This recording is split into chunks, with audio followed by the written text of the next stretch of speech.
She had so many children, she didn't know what to do.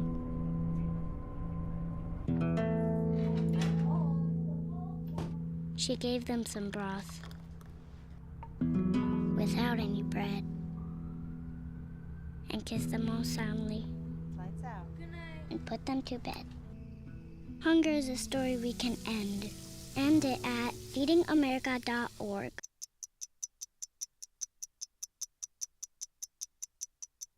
I was living in a shelter juggling 3 jobs. I had to be resilient. That's something that you can't teach. You can achieve a lot using your imagination. I mean, I don't like to brag, but...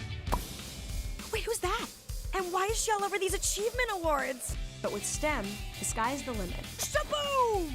Use STEM to envision... Okay, I'm seeing it. Yeah. Invent... Got any ideas? I've got a few, actually. And create a better world. Told you she's super smart. If she can STEM, so can you. Find out more at She Can STEM. Auburn, Alabama, the best atmosphere in all of college sports. He drives and slips. Welcome to Sports Night in Auburn. Going deep to the left. Welcome to Sports Night in Auburn. Sideline. Going to the inside. Welcome to Sports Night in Auburn. And welcome back to Sports Night in Auburn.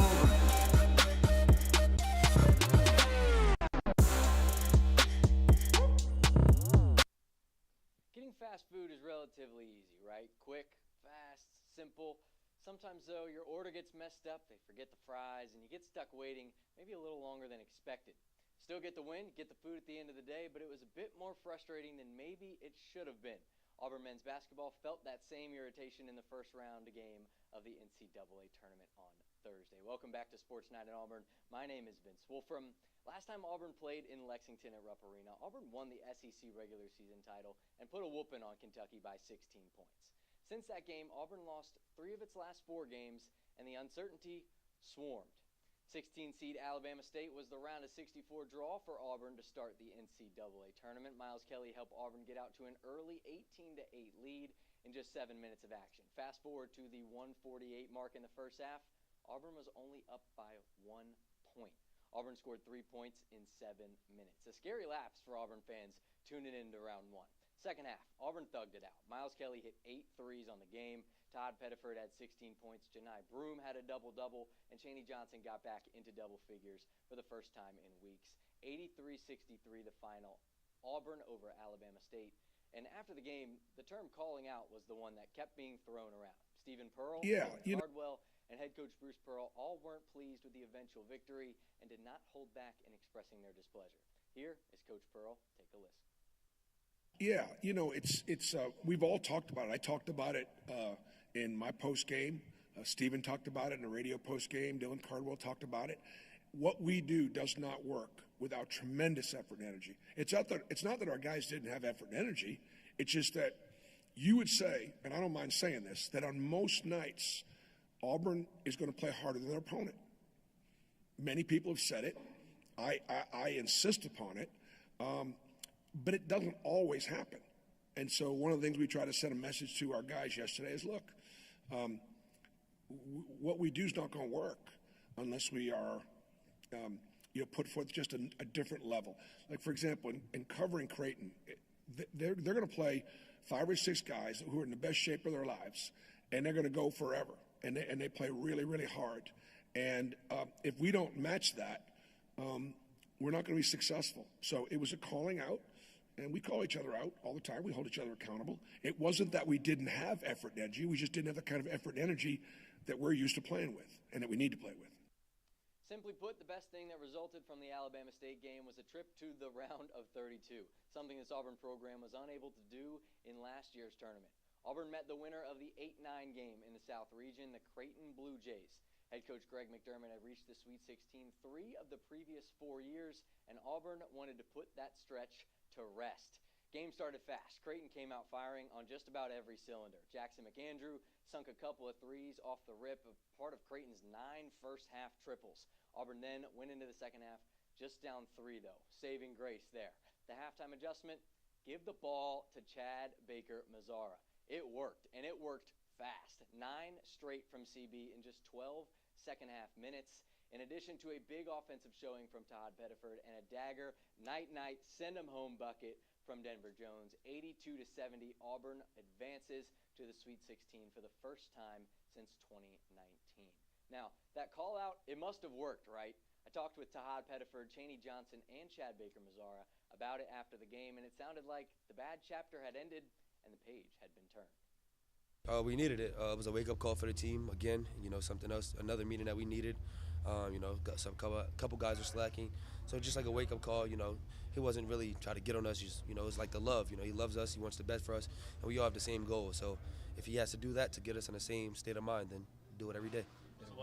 Oh, it definitely worked. It definitely worked. I mean, you could take it two ways. Somebody could get down and get to arguing, or you could just be a man and take the criticism like a man. I feel like we got a bunch of men on this team that took the criticism real well, and it showed on the court. It was good, especially since Dylan called all of us out the other day. I feel like the whole squad received the message the right way, and we came out there and did what we had to do. People think that we're getting away from who we were, and we kind of did. We all noticed it, so we tried to get back to ourselves and play like the Auburn that we were in the beginning of the year. The first and second round both ended in wins for Auburn, but were two completely different games. Micah Farmer is with me in the studio now. Micah, we were at both of these games up in Lexington, and the energy certainly shifted from game one to game two. Did you feel the same, and what difference did you feel in these two games? Well, you mentioned the different energy there, Vince, and I think that was a huge deal in the game versus Creighton. Auburn just came out like they wanted it in the Creighton game, something that I didn't see a ton of versus Alabama State, especially in the second half versus Creighton. There was an attitude of, we are going to the Sweet 16. We are going to win this game. We are going to make this a not good time for the Blue Jays. I love the defensive intensity from Janai Broome and especially Dylan Cardwell down low. I think Dylan was probably one of the most underrated players of that game. Had an outstanding game on the defensive end, in my opinion. And then you mentioned Chad Baker-Mazara's resurgence. Took over the start of that second half before going out with the injury, and then Todd Pettiford down the stretch. This team looks like the team we saw in the non-con, where they want to put the nail in the coffin of every single team that they play, and I love that energy. I think Auburn is definitely going to need to keep it going forward. Yeah, definitely, and you mentioned that spark, that they want to win mentality. That's actually something Chad Baker-Mazara told Denver Jones at halftime. He said, we're making the Sweet 16, and they relied on that through the game's entirety. Now, looking at the round of 32 game against Creighton, I think if Creighton got any other draw in any other region, they could be a Sweet 16 team. Micah, what impressed you the most about Auburn and their domination of Creighton in the second half? Well, just the fact that the team didn't necessarily try to relax. This was a close game, and there was no attitude of, okay, we're the number one overall seed. We're going to find a way to win this game. They said, we're going to make sure we win this game. And they went after Creighton. There was a lot of talk from Stephen Ashworth and Jackson McAndrew of Creighton in the first game. There was a lot of, you can't guard me, after they drilled some threes. Well, guess what? Stephen Ashworth went 0 for from the floor in the second half, and Jackson McAndrew didn't have that great of a time either. So the Auburn defense stepped up, especially on the perimeter. I was incredibly impressed. Love the intensity. Yeah, I don't know that Ashford could have guarded you, Micah, so you might want to watch his mouth as we go forward. But next for Auburn, a good win against Creighton there. Now is the number 5 seed in the South region, the Michigan Wolverines. Dusty May and company won the Big Ten championship this season and have been hot since conference tournament play began. This game is filled to the brim with intriguing storylines. The main one being in Michigan's backcourt. The starting point guard for the Wolverines might just be a name Auburn fans remember. Trey Donaldson. Donaldson transferred from Auburn to Michigan in the offseason and has helped lead Michigan on a great run to this point. Here is Chaney Johnson after Saturday's win, talking about his feelings going up against his former teammate. Hey, it's gonna be great. Trey gonna bring it. Trey's a dog. It kind of hurt us a little bit when he transferred, but he was doing what was best for him, and we knew that. So it's not gonna be no bad blood. But once we step between the lines, he's a winner, and we got winners on his team. So it's like we're just gonna have to go at it. This Michigan team has plenty of familiar pieces to it. Trey Donaldson, Danny Wolf at the forward position, the big man for the Yale Bulldog squad that upset Auburn in last year's round of 64. Michigan has gone with a 2 big man look, very similar to that of Auburn. The lineups, they match up extremely well. Micah Farmer, you're back with us. Preview this matchup just a little bit more, Micah. What should the Auburn faithful watch out for most in this one? Well, I think if you're Auburn, what you want to do in this game is try to neutralize Michigan down low. Danny Wolf, Vlad Golden are both excellent players. If you can get your defense playing well with Janai Broome and Dylan Cardwell, kind of make those two sets of two players cancel each other out, I like Auburn's advantage on the outside in this game. I like the shooting ability of Miles Kelly if Chad Baker-Mazara is hot. Denver Jones, I think, can make some big plays too, and then Tahad Pettiford. I like that set of 4 guards over Michigan's guards. I know Michigan led by Trey Donaldson, obviously, who will have experience against this Auburn system, but I like Auburn's perimeter more than Michigan's. I think down low, it's pretty much even between Janai and Dylan, and then Vlad Golden and Danny Wolf, so I think that's the key for Auburn. Get the ball outside, knock down some shots, try to win on the glass the best you can, because if you get lackadaisical on the glass at all in this game, you are going to get hammered by Michigan's bigs. Yeah, it's going to be tough, and I think Auburn fans are praying Trey Donaldson didn't bring that playbook with him, or that could be trouble. The winner of this Michigan-Auburn Sweet 16 game will meet the winner of number 6 seed Ole Miss and number 2 seed Michigan State. Gary Gesch's pick from last week. Chris Beard and the Rebels remain one of the hottest programs in America after back-to-back impressive wins over North Carolina and Iowa State to open NCAA tournament play, but will face off against a Hall of Fame coach in Tom Izzo. Hard to pick against, and the Spartans with a trip to the Elite Eight on the line. Micah, when you look at this game, what do you think will be the difference? I think defense is going to be the difference in this game. You've seen a red-hot Ole Miss team shooting-wise through the first couple games of the tournament. I think Michigan State manages to slow that down. I love the defense of this Spartan squad. You saw the gritty comeback they had to pull off versus Donovan Denton, New Mexico last weekend. I think if they get in a hole versus Ole Miss, they're going to be able to do the exact same thing. I think their defense is good enough. They have the shooting to come back in these type of games. They are a gritty, hard-nosed team. I really like the way they play. And Ole Miss, not a bad team at all. If they get hot, I definitely think they're dangerous. However, this stylistic matchup, I think, favors the Spartans a little bit. Definitely 2 great dancers in this college basketball boogie. And while the championship hasn't been decided, the names for the individual honors have been released. On Monday, Bruce Pearl was named as a finalist for the Naismith Coach of the Year in college basketball, along with Duke's John Shire, St. John's Rick Pitino, and Houston's Kelvin Sampson. Best coach often calls for similar from his players, that guy being Janai Broome, who today was named one of the finalists for the Naismith Player of the Year award. Broome is joined by the likes of Florida's Walter Clayton Jr., Duke's Cooper Flagg, and Purdue's Braden Smith. Plenty of honors to look forward to amidst the madness. And if the fans can get it right and vote Bruce National Coach of the Year and Janai National Player of the Year, I think we should add one more name to that list. The Weatherman of the Year. Give it to Eagle Eye weather reporter Albert Osorio. He'll take the floor and show you all things weather in Auburn in just a moment. We'll be right back. Hey, can you chop the pineapple? Chop the pineapple.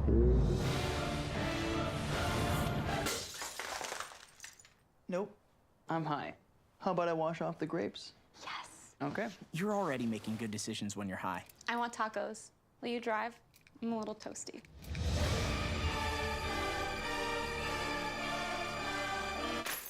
Nope, I'm high. Let's order in. Don't make an exception when it comes to driving. If you feel different, you drive different. See on page 4 that the projections need to be tornado next Thursday? Seriously? Thursday? Can't do that. This is really inconvenient. I have yoga that day. I have no time for this. So. I can't do Thursday, but I can do Friday. Disasters don't plan ahead. You can. Talk to your loved ones about how you're going to be ready in an emergency. Don't wait. Communicate. I want to eat apples and bananas. I need to eat apples and bananas. Why can't I eat apples and bananas? Support the Feeding America nationwide network of food banks to help provide meals to those in need. Join us at feedingamerica.org.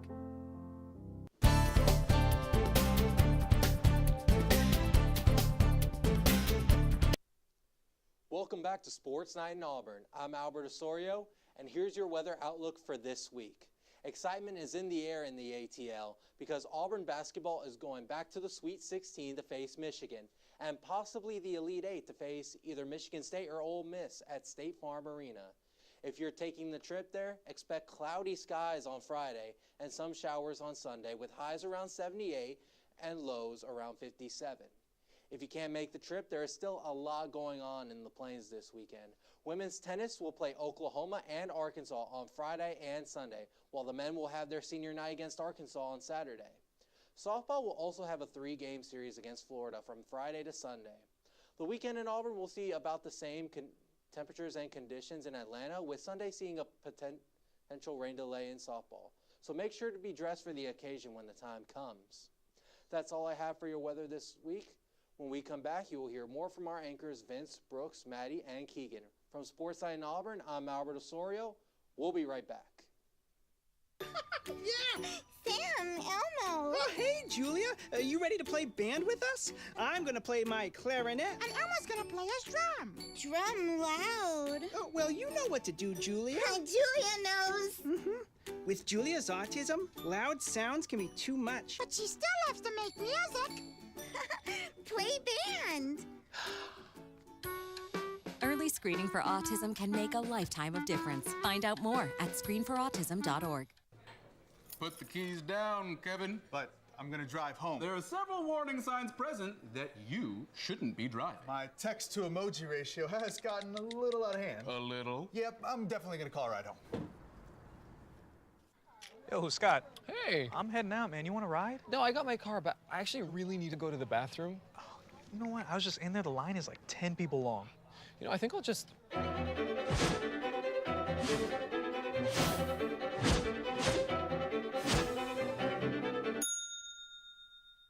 Dude, are you okay?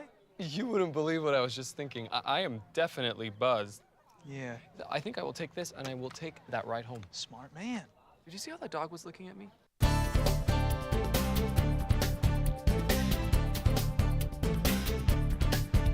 Welcome back to Sports Night in Auburn. While men's basketball has been overflowing with updates, news, and wins, the women's program has been doing much of the same at the start of its offseason. Brooks' crew is here to talk Auburn's newest winning hire, and then Keegan Miller and Maddie Barn will join us after that to talk all things in the game of bat and ball. Brooks, the hype is real right now with Auburn women's basketball. Talk to me, my friend. Yeah, man. Auburn women's basketball wasted absolutely no time replacing their former head coach, Johnny Harris, as Sunday they announced Larry Vickers would be at the helm for the foreseeable future. Vickers has spent the last 10 years at Norfolk State, leading the Spartans to 3 consecutive conference championships and NCAA tournament appearances. Courtesy of Auburn Athletics on Instagram, here's what Vickers had to say in his first press conference as an Auburn Tiger. Some of my core values, the reason why I'm sitting here today, is because we always try and focus on student-athlete experience. You know, we want our coaches, I said our coaches, excuse me, we want our players to work extremely hard on the floor, but we also want them to enjoy college as well. You know, the social piece, the athletic piece, and the academic piece. Championships are key. They're important. If we don't win championships, I'm telling you, all my hair is going to be gray. But we're going to look to win championships and look to put a quality product on the floor. Innovation. You know, sometimes I think one thing about it being a 42-year-old head coach, I started at 33, is sometimes you see people run the same stuff. You know, people play the same defenses. I think one thing you'll like about our teams coming up in the future is we're going to do a lot of different stuff. The Spartans were 177 and 99 under Vickers, and he'll look to make the same positive impact on his new Tigers. Now, over to Maddie for some swim and dive. Last week, the women's swim and dive team took a trip to Washington for the NCAA championship, where 11 of our women Tigers competed in the pool on the 19th through the 22nd. The team came in 35th, but clinched 5 honorable mention All-American titles. The 200 free relay team took 14th place with a time of 1:27.63. The relay team of Lexi Mulvihill, Lisa Klavanovich, Polina Nevmovinko, and Laura Komarochi all received honorable All-American. On the platform, Emily Halifax finished in 13th with a score of 293.70 for an honorable All-American as well. Congratulations to the women's team for a great finish to the 2025 season. Starting on the 26th, the men's swim and dive team will head to their NCAA championships. Check back next Wednesday for more on their competition. Talking the Diamond, here's Keegan with the Baseball Tigers. The now 11th ranked Auburn baseball opened last week with the same team basketball did in the tournament, Alabama State. The Tigers took care of their midweek business 13-9 and gave head coach Butch Thompson his 300th win here on the Plains. Hopefully, there are 300 more in the tank for good old Butch. Now it's time to go to the weekend series against number 24 Kentucky. And to be honest, I could talk about each of these games for the entire length of the show, but I don't think the producer would be pleased. So I'll just hit the most important pieces. This series highlighted two things for the Orange and Blue: their ability to dig deep, find an extra gear, and win baseball games. But it also highlighted small mistakes that could cost this team in some big close games later down the road. Let's start with game one. This was a full team win. Auburn's offense did an excellent job getting deep into counts and getting on base early in the inning. 4 of their 6 runs came from leadoff batters. The Tigers also flashed some old school small ball, bunting against the shift to force defenders out of position later in the game, which proved to be huge in the 9th inning. Speaking of the 9th inning, this was an interesting one. The Tigers came to the plate down 2 runs, but after a leadoff single from Cooper McMurray and a double from Chase Fralick, the game was tied. And with 2 outs, Fralick still at second, Ike Irish popped up to the shortstop, who dropped the ball. And with Fralick moving on contact, well, that's all she wrote, and the Tigers held on to win 8-7. Game 2 was a very similar type of game than Game 1. That couldn't even be decided in 9 innings, though, and they had to go to extras. While I did like the fight and tenacity the team showed, going to extras is a little bit of a disappointment from the Tigers. You see, they had a 4-run lead going into the 9th, and after a number of wild pitches and a few hits strung together, the game was tied. Ike Irish, however, seemed to find his groove in this game, where he homered twice, including the go-ahead and winning home run in the 11th, so that is very good news for Auburn's offense moving forward. Kentucky bounced back, however, and shut out the Tigers in Game 3, 6-0, and only allowed the Tigers to 2 hits total for the whole 9 innings. The Tigers are playing their annual game at Riverwalk against South Alabama tonight and will look to bounce back, and will also travel again this weekend, this time to play their rival, number 2, Georgia. Back to Maddie, where she has your softball updates. In a home test against South Alabama last Wednesday, Auburn softball found a way to come back from a 5-run deficit. This comeback win marked the 14th comeback of the year. Falling to the Jaguars in the 5th inning, Anna Wallers picked up her 7th home run of the season with a grand slam to tie the game. Clinching the win in the 7th, Annalee Adams claims the walk-off with a single home run that made the final 7-6. The Malvoisin team finished the week with a trip to Texas to face the Longhorns for an SEC weekend series. The Longhorns held Auburn to 5 innings for the series opener in a 12-2 final. In Saturday's game, the Tigers got out early, keeping Texas scoreless until the 4th. Unable to keep this pace alive, Auburn falls in a final of 7-5 and hands the series win to the Longhorns. The series finale featured another 5-inning game with a final of 13-2 that left Auburn winless in Texas. The Tigers are now 0-9 in SEC play as they host Florida for a series Friday through Sunday. But first, the Tigers take on a midweek matchup at Troy on Wednesday. The indoor track and field end-of-season awards are upon us, and Auburn is, of course, no stranger to the top, sweeping 3 crucial categories. For starters, Ken Harnden opened things up for the Tigers with his Assistant Coach of the Year award. Then, Auburn earned a Freshman Runner of the Year, courtesy of Israel Okan, who's taken the track and field world by storm in his first campaign with the Tigers. Finally, and we all knew it was coming, but Maka has taken down the SEC Runner of the Year award. Congrats to the Tigers on a great indoor season, and, well, thanks for the trophies for the recruiting case. Tiger track and field isn't done yet, though. No, as the outdoor season is now upon us. The Tigers began their outdoor season last Friday with the Yellow Jacket Invitational. Eagle Eye's Lucas Hazelrig has more. Hi, my name is Lucas Hazelrig, and I am here at the Griffin Track in Atlanta, Georgia, home of the Georgia Tech Yellow Jackets, as well as the site of the Auburn Tigers' first outdoor track and field meet of the season. Day 1 of the Yellow Jacket Invitational kicked off a wildly successful season opener for the Tigers after the quick turnaround from the Indoor National Championships less than a week ago, where the men's team took 3rd place overall. Other than Auburn and Georgia Tech, the meet hosted teams such as Georgia, Missouri, the University of Connecticut, and Kennesaw State, amongst others. The meet began for the Tigers with senior John Murray throwing for 54.69 meters on his first attempt on the men's javelin, placing him 5th overall amongst all of the men's javelin throwers. Following Murray's throws, a school record-shattering performance by Auburn junior Megan Haig came on her 2nd attempt in the women's shot put when she threw for 17.7 meters, topping the previous record set all the way back in 2016 by Valentina Muzarich. This performance won her the event, but she wasn't alone in the top 2, as she was joined by freshman Cameron Massey as she threw for 15.28 meters herself. The two women would be the only two competitors to throw for over 15 meters on day one and have set the tone early for a season with already high expectations. The pairing of Haig and Massey will be a pair to watch not just this season, but for years to come as the SEC is loaded with women's throwing talent. Later on, All-African Games gold medalist freshman Asunde Mthembu placed 4th overall, jumping 6.8 meters. Asunde also spoke with me about the transition into his freshman season and how the team is dealing with the expectations now that the indoor season is in the books. This season, I think transitioning in, it's been interesting. Lots of expectations from the group. Everybody's doing well, so you have to keep up with everybody. Obviously, coming in with new coaches, I have a lot of new stuff to learn from high school to college, from South Africa to America. So yeah, I think that's it for me. For me. After the indoor season, I think everybody's hyped. Everybody's looking good. Some are looking even better.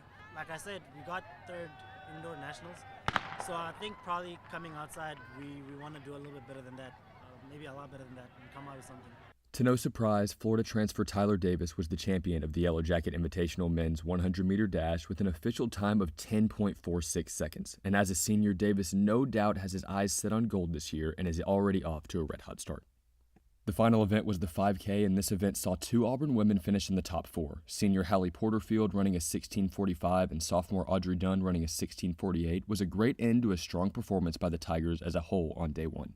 During the day, Auburn head coach Leroy Burrell was gracious enough to join me to express his excitement about his promising and championship-hopeful team. We're just trying to get them ready.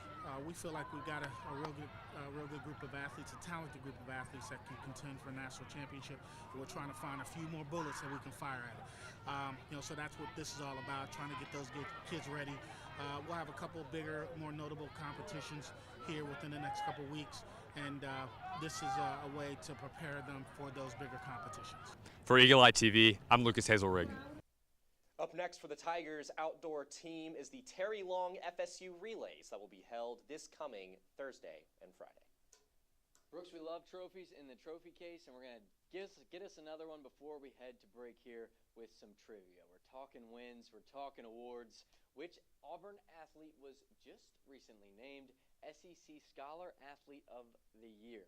A. Brendan Valdez, B. KK McCray, C. Sophia Groff, or D. There's no way it's this dude, Dylan Cardwell. We'll have the answer when we return. Touchdown! Did you see that? Whoa, we scored? Yeah, we scored. We're going to the playoffs. I can't believe I missed that. Every time I'm buzzed, I spend too much time on my phone. I should take your phone away. No. I'll call for a ride. Wait, why does my face look like that? When I was growing up, my mom was extremely tidy. We were trained to put things back where we got them from. One day, when I walked into my mom's house, I felt like I walked to someone else's house. There was stuff everywhere. And just growing up the way I grew up, and to see this transition was very alarming. When Sean talked to me, it was a wake-up call, and that's when I went to the doctor. Put the keys down, Kevin. But I'm gonna drive home. There are several warning signs present that you shouldn't be driving. I've taken 25 selfies in the last 10 minutes. 26. Yep, I'm definitely gonna call a ride home.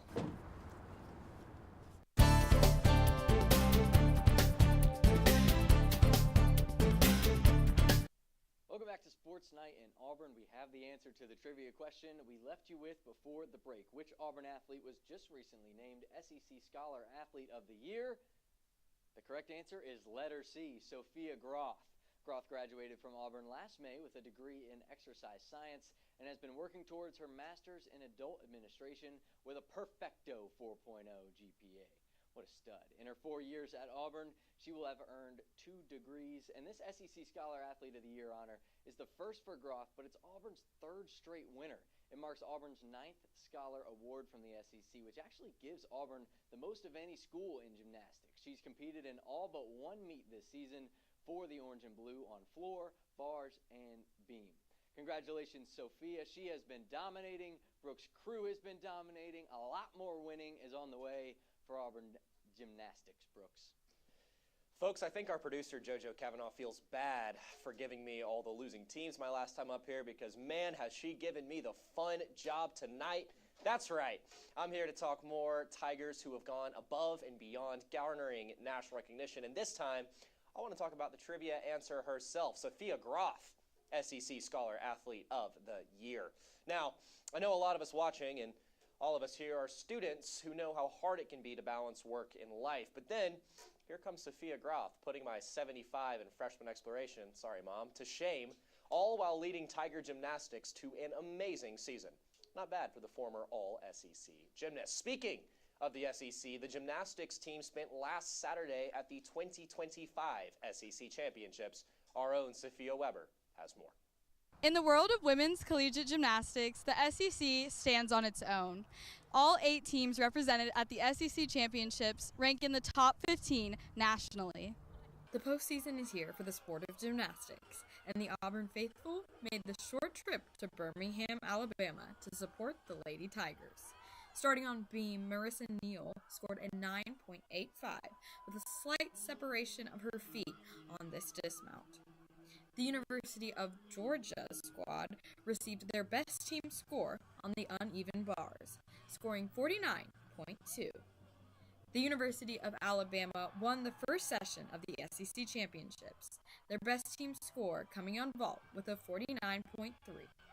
The Auburn Tigers saw their highest scores during their floor routines for the second week in a row. Gabby McLaughlin with a 9.875. Rounding out the apparatus was senior Sophia Groth, who had the Tigers' best score of the night on any routine with a 9.9. Paige Zancan had another strong week on the vault, earning a 9.85. However, the Auburn Tigers suffered 3 falls in their last 2 rotations, bringing their team scores for both uneven bars and vault below 49. The University of Kentucky had no athlete below a 9.8 on the floor routine and finished with a team score of 49.425. Alex Irving caught this blind grab and clinched herself a 9.875 on uneven bars. The Tigers tied for 3rd in Session 1 of the SEC Championships. That's all for the first session in Birmingham, where the Auburn Tigers finished with a score of 195.95. For Eagle Eye TV, I'm Sophia Weber. Up next for the Tigers is the NCAA Regionals in Seattle, where Auburn has earned a 15 seat. The past 2 days, men's golf traveled to Palm City, Florida for the Valspar Collegiate, led by sophomore Jackson Coyven, who shot 11 under and found an individual 4th place finish. The Tigers were able to secure a top 5 placement after the final round today. The team had a score of 20 under par to finish 5th. Carson Baca, Brendan Valdez, and Josiah Gilbert all had under par finishes as well. A few Tigers also competed at the Mobile Bay Intercollegiate, where Caden Pope secured a 3rd place finish, Billy Davis in 4th, and Reed Lauder in 6th. Next up on the green, Auburn will travel to Franklin, Tennessee for the Mason Rudolph Championship starting April 4th.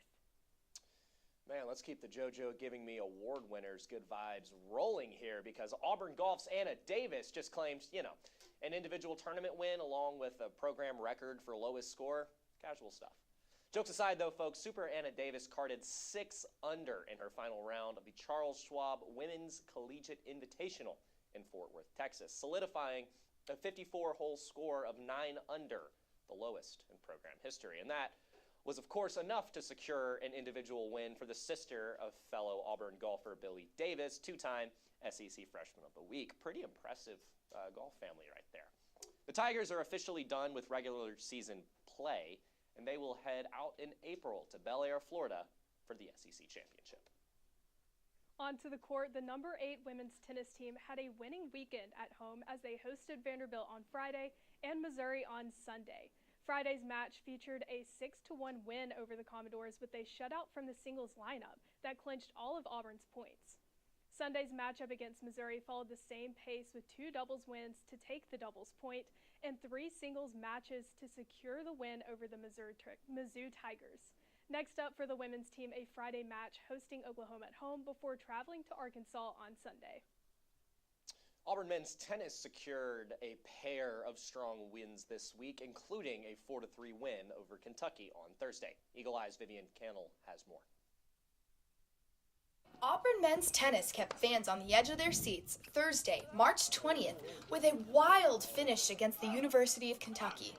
It all came down to one final match. Auburn gave the home crowd a thriller, edging out Kentucky in a 4-3 battle to stay undefeated at home this season. The Tigers fell behind early after Kentucky locked down the doubles point with wins on courts 2 and 3. Auburn's top duo was still battling when the point was decided. But junior Billy Blades wasted no time turning things around. He came back against number 74 Jaden Weeks 6-1, 6-2 in just over an hour to level the score. Then came a tense win from freshman Joey Phillips, who dug deep to take a dramatic tiebreak before sealing the second set 6-3. Moments later, Alex Brusina knocked off number 49 Jack Laudit in straight sets, putting Auburn just one singles win away from clinching the match. The deciding point?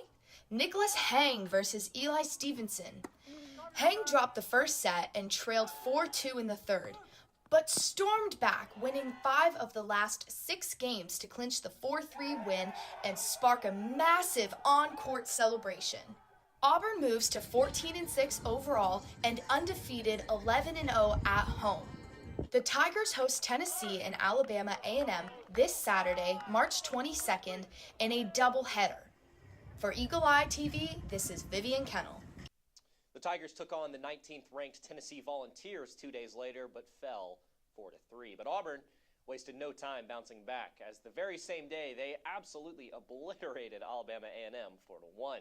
Up next for the Tigers is their final home match, which doubles as Senior Day. It'll be played against Arkansas this coming Saturday. After a break from competing, Auburn Equestrian heads to the SEC Championships on March 28th as the #1 ranked team.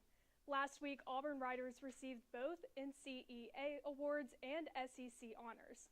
Avery Glenn was named NCEA Rider of the Month for her efforts in fences, where she remained undefeated in the month of March, received 2 Most Outstanding Performer awards, and was able to score a 90 in fences on the road.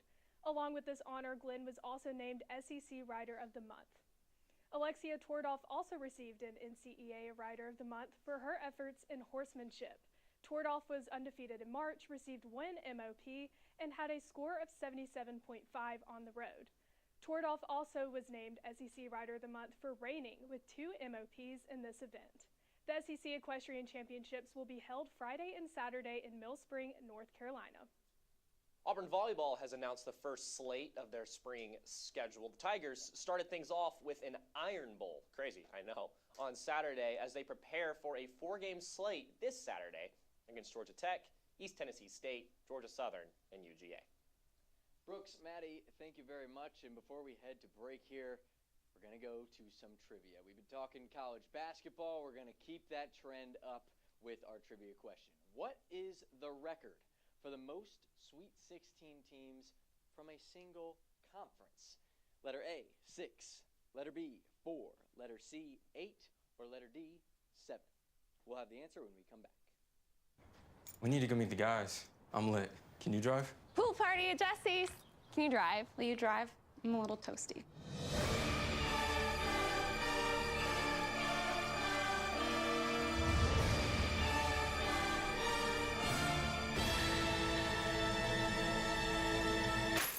Nope. Nope. Nope, up high. But I can order us a ride. Okay. Friendly reminder, don't drive high. If you feel different, you drive different. Pool party at Jesse's.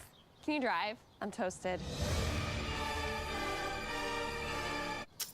Nope, up high. But I can order us a ride. Okay. Friendly reminder, don't drive high. If you feel different, you drive different. Or that the projections would be flood next Thursday? I can't do Thursday, but I can do Friday. Disasters don't plan ahead. You can. Talk to your loved ones about how you're going to be ready in an emergency.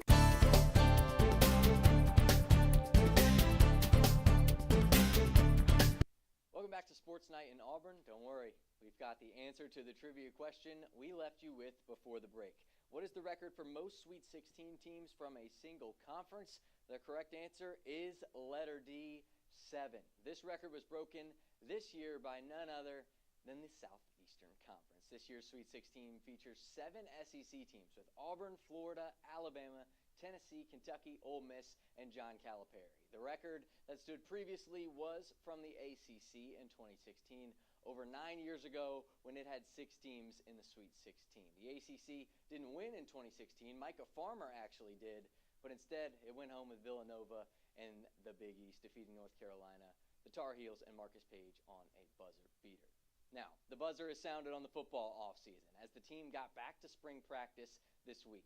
Head coach Hugh Freeze has a whole new group, a whole new vibe, and an entirely fresh slate entering the 2025 season. And that season starts with A-Day. Check this out. A-Day, a little bit different this year. It's not just a game in Jordan-Hare Stadium. It's going to start with a Tiger Trail introduction at 9 a.m., an alumni flag football game at 11 a.m., and instead of a game itself, A-Day is going to be a spring practice this year. Fans get an inside look on what an Auburn football practice looks like at noon, and then after that, it's autographs, fanfare, and all kind of student-athlete action the rest of the afternoon. So a fun day for A-Day this year. A little different than it usually is, but hey, we're okay with different. And with fresh faces on the practice field now, that means the old heads are gone. Where are they off to? Auburn Pro Day. Micah Farmer followed this Auburn football Pro Day like a hawk and has all the updates right here, right now. Micah, talk to me. Yeah, Vince, solid Pro Day overall for Auburn. This is usually just a way for NFL scouts to be able to come in for guys that maybe weren't invited to the Combine, or even some that were, to still be able to just show off their skills over the day, and it can be really good for some guys. Remember the infamous Zach Wilson Pro Day throw the year he was drafted, and then bad for some guys. Look at the 40 that Xavier Restrepo ran yesterday. But overall, solid performance from the Auburn guys. I don't think it really moved their draft stock too much in either direction, but did enough to still, I think the guys that are draftable before, still draftable now, probably positives overall in my opinion. But that was pretty much it. Pro Day pretty chill this year. Send it back to you. Micah, you're a lock for the first round in my book. And from one pro to another, NFL to NBA, a former Auburn alum found his way back to the league from the G and took the floor this week in Philadelphia. Yeah, Chuma Okeke is back signed with the 76ers. We continue to follow his year-long odyssey of G League to NBA to G League to NBA. Hopefully he manages to make it stick this time because, Vince, as you know, the 76ers are terrible. They are. That is my team, and I am not proud of it right now. One thing I am proud of, though, actually kind of not really, because we're going to go back, trending Tigers here, and take a look at last week. And the picks we made, maybe that we regret, with it being the first NCAA tournament since 2008, that the number 1 through 4 seeds have not lost in the round of 64. A tough one for us. Check it out. Give me the Michigan State Spartans. They got the Garrett Gesh guarantee this weekend. My guarantee is number 1 seed Florida over Norfolk State. My upset for the first weekend is 13 seed High Point, over 4 seed Purdue. I think Purdue comes in a bit overrated. Well, for me, my upset pick, Vince, is the Zips of Akron. Ooh. They take Arizona out in the first round. I'm thinking about them in the Sweet 16. We'll see. Why don't you go ahead and give me UNC Wilmington over Texas Tech in that first round? My unpopular pick, and it's only that because I've seen everyone predicting the opposite. For some reason, everyone loves McNeese again as the 12 seed. McNeese is not moving on. They don't match up well with Clemson. The Tigers move on. They beat McNeese. A lot of people like BYU as their sleeper team to make it to the Final Four. Not for me. First round exits. It's VCU. The 11 seed moves on. I got Omaha beating St. John's in the first round. Johnny's going down to the O. Goodness. I mean, guys, come on. This is supposed to be fun. You made that seem horrible. Hey, High Point was close. Okay, not close enough. This week we're going to have a better odds, though. Here we go. We're going to do a guaranteed pick and an unpopular pick. Because it went so well last time. Because it went so well last time, we're going to redeem ourselves. Maybe not you, but we are. Thanks. Yeah, no, you're welcome. Garrett did so bad, they fired him and replaced him with me. Yeah. Guaranteed pick. Second weekend of the NCAA tournament. You know what, Micah? I'm going to start with you. Redeem yourself. All right. I'm going to start with Houston. I think Houston's got it over Purdue. I like the Cougars to move on. Based on how last week went, if you're at home, you're doing one of those second chance brackets, maybe fill in Purdue. But I think Houston is a lock to move on to the Elite Eight. All right, Brooks, what are we thinking? Guaranteed pick for. I gotta take Michigan State. I mean, they've got the defense. If they can shut down Ole Miss, like our good friend Michael Farmer over there was saying earlier, I mean, I don't think there's a whole lot of world in which Ole Miss is able to stop that. The Fighting Garrigs and Michigan State. Yeah, Micah's cousin Sean Padula is hoping that he can try to reverse that. I have a headband too. My guaranteed pick for the weekend, I think, based off this analysis this guy gave us earlier, give me Auburn, the 1 seed overall, to advance to the Elite Eight. Now, the unpopular picks. Now, guys, this is where we stood at the plate. We missed 3 straight here. 3 up, 3 down, and we were done. Unpopular pick, weekend number 2 in the NCAA tournament is? I'm going to stay in the Midwest region. Give me Kentucky over Tennessee. I know they did it twice in the regular season. Hard to beat a team 3 times. I think Kentucky does it. Lamont Butler is back. He's healthy. Give me the Wildcats. Brooks, who we think? An unpopular pick. And this is about as unpopular as it gets. I mean, y'all saw Caleb Love's face when they asked him about Duke. I choose to think that was a look of just excitement, ready to take on the challenge that is this Cooper Flagg-led team. But give me Arizona over Duke. I like that pick, and I'm going to stay in your region Let's with do it. my unpopular pick. Alabama this, Alabama that. Give me BYU. Come on! Brigham Young with the upset. We're going to bring them in to the Elite Eight, and hopefully, man, we'll see if they can make a quick trip to the Final Four with a first-year head coach. How about that? That's who I'm going with. Alabama going down in the second round. Now, I might have the worst hate from the Alabama fans here. If Auburn loses, that's my guaranteed pick, and if Alabama wins, I'm in a tough spot. That's a problem for next week. For this week, this has been Sports Night in Auburn. Make sure you follow our Eagle Eye TV Sports Instagram and subscribe to our Eagle Eye YouTube page to keep up with us throughout this action-packed month of March. For my awesome team, for these guys, for Maddie, for Keegan, our producer JoJo Kavanaugh, I'm Vince Wolfram. We'll see you next week. Good night and Warriors.